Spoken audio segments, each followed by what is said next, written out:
ଆମର ଜୋଇଁ କେମିତି ହେଲା?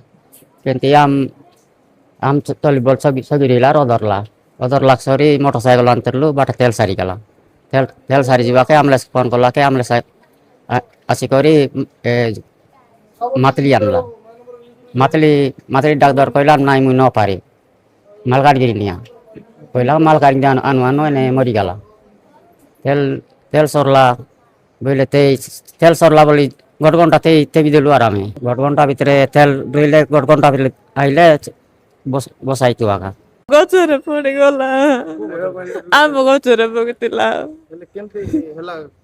ଗୋଡ ଗୋଡ ଭାଙ୍ଗି ଗଲା ସେଥିପାଇଁ ଦେଖିଲୁ ଆରି ଆଣିଥିଲୁ ମେଡିକାଲରେ ସେ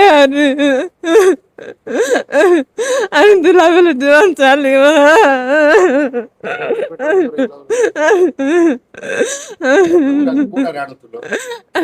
ମାରଲି ମେଡିକାଲରେ ଆଣିଥିଲୁ ଟିକେ ଟିକେ ପାର ଜୀବନ ଥିଲା ଏଇଠି ଆଣିଥିଲା ବେଲେ ପୂଜା ପାଟିରେ ସରିଗଲା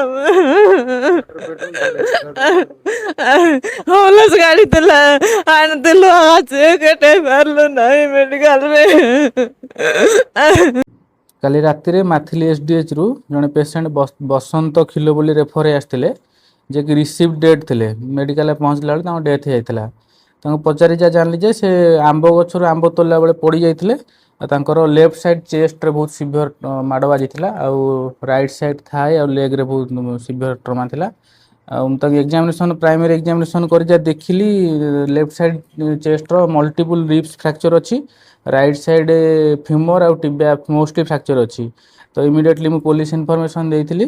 ଆଜି ସକାଳେ ତାଙ୍କର ପୋଷ୍ଟମର୍ଟମ୍ ହେବ ପୋଷ୍ଟମର୍ଟମ୍ ହେଲା ପରେ ଜଣାପଡ଼ିବ ଏକ୍ଜାକ୍ଟଲି କ'ଣ ଇଞ୍ଜୁରି ଅଛି କ'ଣ ନାହିଁ।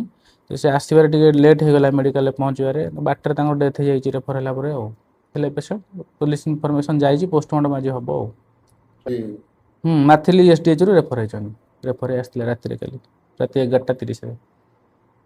ହଁ ଆଉ ଟିକେ ଜଲ୍ଦି ପହଞ୍ଚିଲେ କିଛି ହେଇପାରିଥାନ୍ତା ବାଟରେ ଡେଥ୍ ହେଇଯାଇଛି ତାଙ୍କର ଆଉ।